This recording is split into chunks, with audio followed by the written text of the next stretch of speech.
اعوذ باللہ من الشیطان الرجیم، بسم اللہ الرحمن الرحیم۔ معزز خواتین و حضرات، آج گوشہ کمال کی نشست نمبر 81 یعنی 81 ہے۔ ہمارا صحافت کا سفر ابھی چل رہا ہے، اسی سلسلے میں آج کچھ گفتگو کو آگے بڑھائیں گے۔ ایک بات جو تکبیر کے حوالے سے ابتدا میں بتانا چاہتا ہوں وہ یہ ہے کہ جب 10 افراد کی ٹیم جسارت سے علیحدہ ہو کر صلاح الدین صاحب کی قیادت میں تکبیر نکالنے کے لیے کام کرنے لگی تو اس دوران صلاح الدین صاحب کی مقبولیت، ان کی شخصیت کی محبوبیت، ان سب کی وجہ سے 3 کم از کم اہل قلم ایسے تھے جو مستقل، یعنی تا حیات ہی کہنا چاہیے، وہ تکبیر سے وابستہ رہے اور ان کی خدمات بالکل اعزازی ہوتی تھی۔ وہ کوئی ایک پیسہ پائی نہیں لیتے تھے، بلکہ ناراض ہوتے تھے اگر صلاح الدین صاحب کبھی ان سے کہہ دیں کہ بھائی آپ تھوڑی سی آپ کے محنت لے لیا کریں، تو ناراض ہوتے تھے کہ نہیں آپ کی خاطر کرتے ہیں ہم کام، تو ٹھیک ہے ہفتے میں ایک دن لکھنے میں کیا حرج ہے۔ ان میں سے ایک سب سے اہم شخصیت جن کا میں بار بار ذکر کرتا ہوں وہ ہے مشفق خواجہ صاحب، جو سخن در سخن کے عنوان سے گوشہ خامہ بگوش ان کا نام تھا، قلمی، تو اس قلمی نام سے اتنے اچھے کالم لکھتے تھے وہ ادبی، اور ادب میں مزاح کا جو انداز انہوں نے دیا وہ میرا خیال اب تک کہیں بھی نہیں آیا۔ ابن انشا اس سے پہلے بہت اچھے مزاح نگار تھے، لیکن ان کا طریقہ جو تھا وہ سمجھ لیں کہ ادبی سے زیادہ عوامی تھا، لیکن بہت اعلیٰ درجے کا ان کا مزاح ہوتا تھا ابن انشا صاحب کا۔ تو ہمیں اتفاق ہے، خوش نصیبی تکبیر کی کہ مشفق خواجہ صاحب کی اعزازی خدمات حاصل رہیں۔ اتنی بڑی شخصیت اگر اپنے کالم کے ہزاروں روپے بھی مانگتے اس زمانے میں تو دے دیتے، لیکن صلاح الدین صاحب کی محبت میں وہ ایک پیسہ بھی لینا نہیں چاہتے تھے۔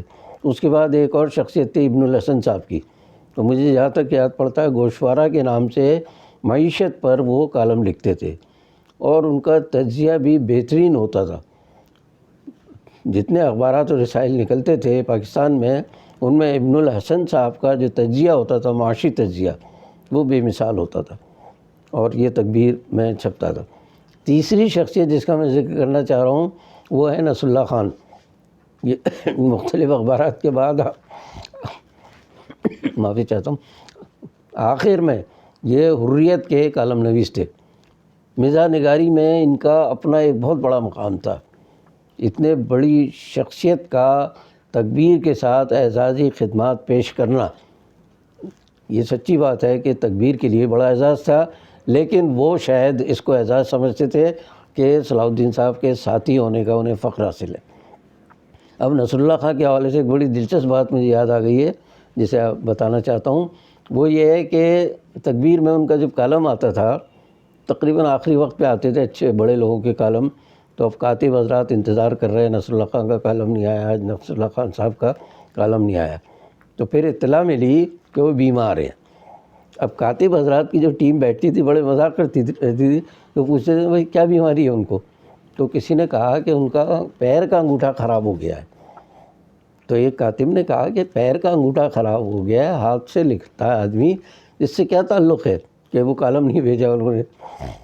تو ایک صاحب، مجھے جہاں تک یاد پڑتا ہے، سرفراز نامی ایک بڑے اچھے کاتب تھے ہمارے پاس، وہ کہہ رہے ہیں آپ ان کی تحریر نہیں دیکھتے، وہ پیر سے ہی تو لکھتے ہیں وہ، اور انگوٹھا خراب ہو گیا تو کیسے لکھیں گے۔ تو بتانا یہ چاہ رہا ہوں کہ ان کی تحریر بھی بڑی ماشاءاللہ ایسی ہوتی تھی، بڑے بڑے لفظ اور ادھر سے ادھر یوں، اور ایک صفحے پہ چند جملے ہوتے تھے ان کے، لیکن کالم جو ہے معنوی لحاظ سے بہت اعلیٰ ہوتا تھا ان کا۔ تو یہ نصر اللہ خان کے حوالے سے ایک بات مجھے یاد آ گئی ہے۔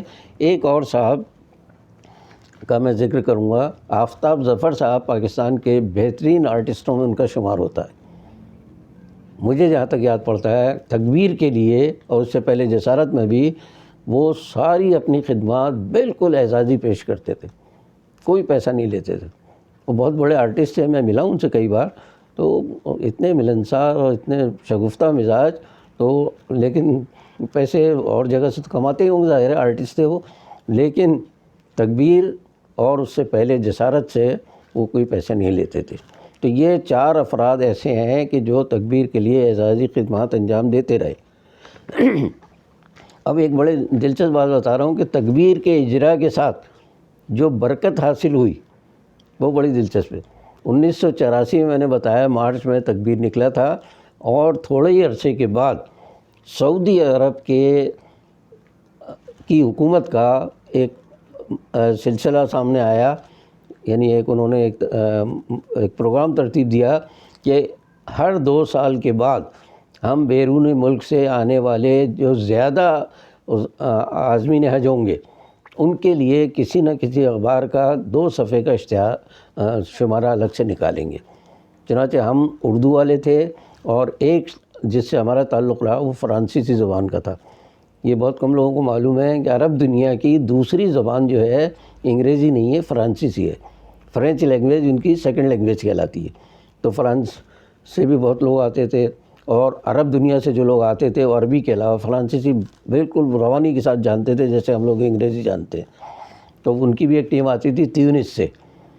تو 1984 سے یہ آغاز ہوا 2 صفحے کا ضمیمہ شائع کرنے کا حاجیوں کی رہنمائی کے لیے۔ اس میں تھوڑا سا سعودی عرب کا پروپیگنڈا بھی شامل ہوتا تھا، ظاہر ہے وہ اتنا کام کرتی تھی اعلیٰ درجے کا، تو اس کا پروپیگنڈا بھی جائز تھا۔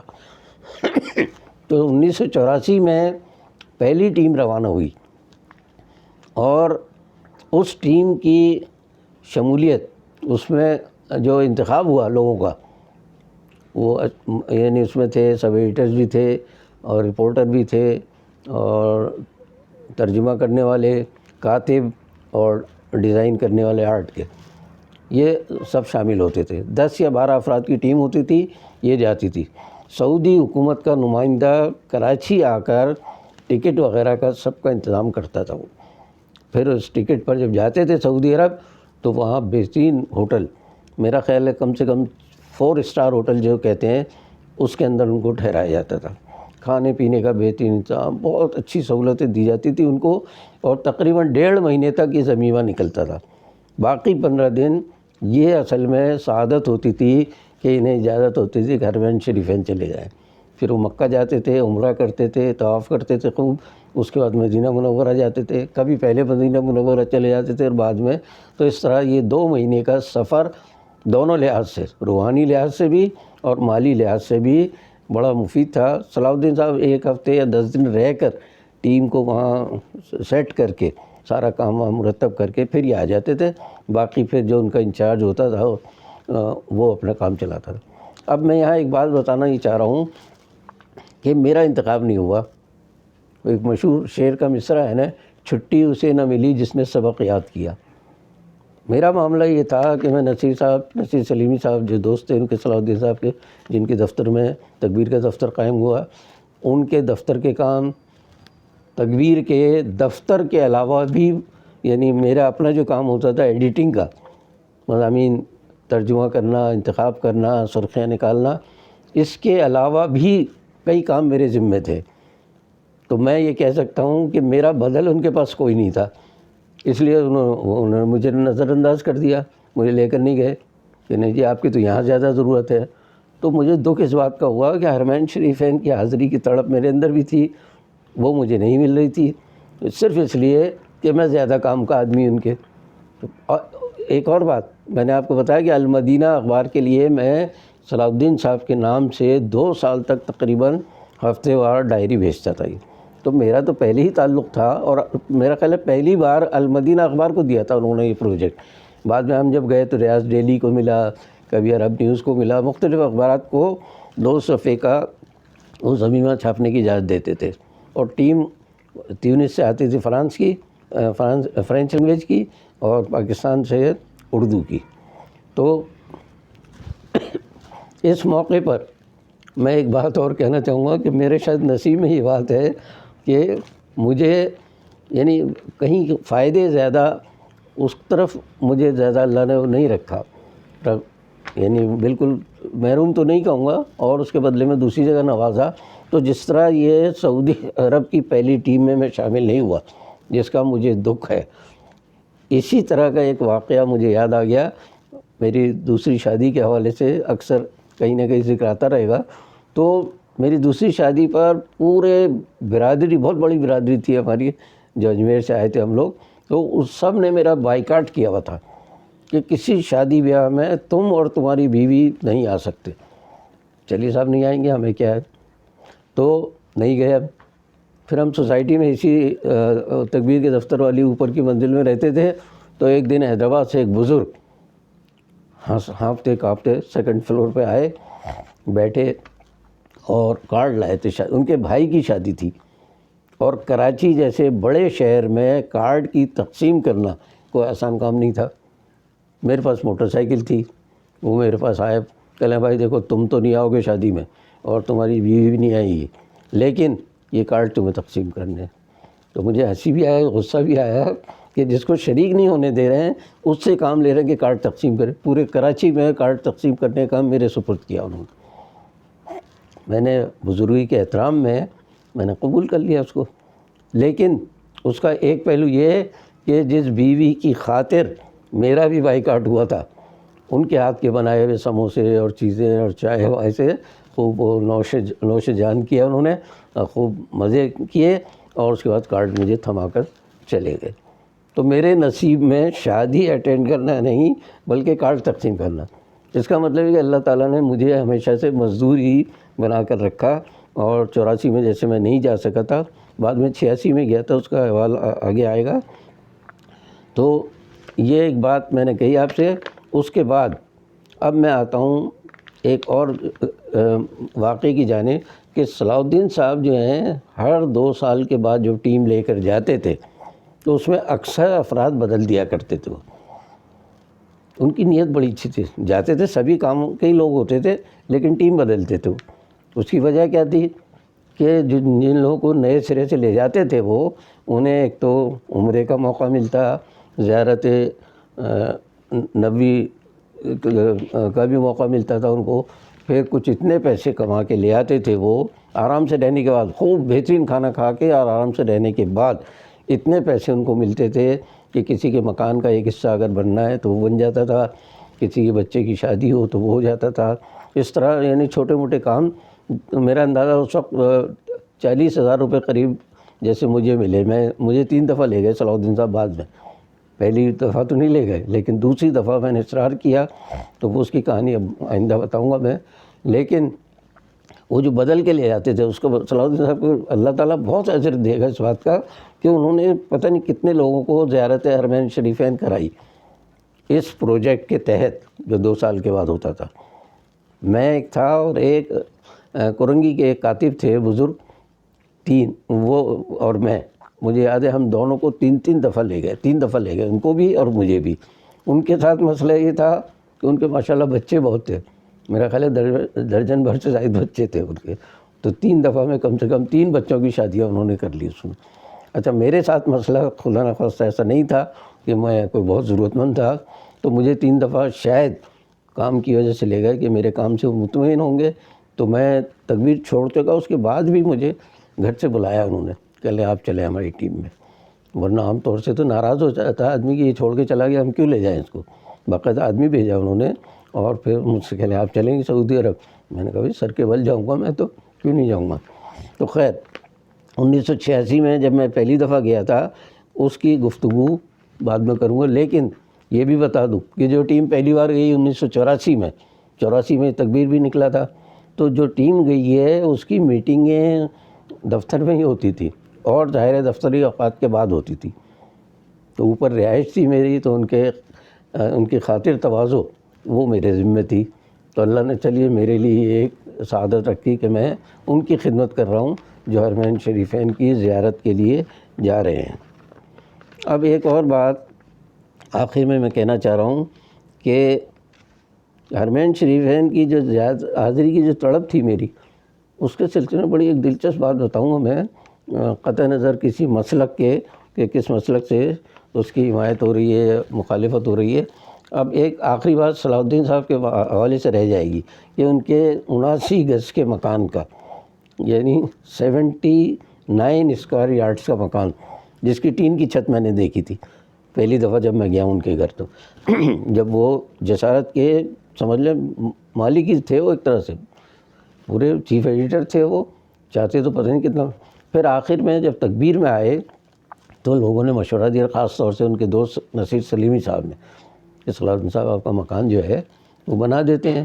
تو نصیر سلیمی صاحب جو تھے وہ بلڈر بھی تھے وہ، اور ریکروٹنگ ایجنٹ بھی تھے، 2 کام ان کے تھے۔ تو انہوں نے کہا میں بلڈر ہوں، میرے پاس ہر طرح کے کاریگر ہوتے ہیں، ہر طرح، تو میں آپ کا مکان بنوا دیتا ہوں۔ انہوں نے اس 79 گز کے مکان کو 2 منزلہ اتنا خوبصورت مکان بنوایا کہ لوگ دیکھتے رہے۔ اب مسئلہ وہی ہوا کہ جماعت اسلامی سے مخالفت چل رہی تھی ان کی، صلاح الدین صاحب کی، فکری تو نہیں کہیں گے لیکن کچھ عملی قسم کے کچھ معاملات تھے۔ تو وہاں پروپیگنڈا شروع ہو گیا کہ دیکھیں انہوں نے مال جو چھپا کے رکھا تھا، اب دیکھیں 2 منزلہ بلڈنگ بنائی انہوں نے، بلکہ ان کی زبان میں کہہ رہے تھے 2 منزلہ محل بنا لیا۔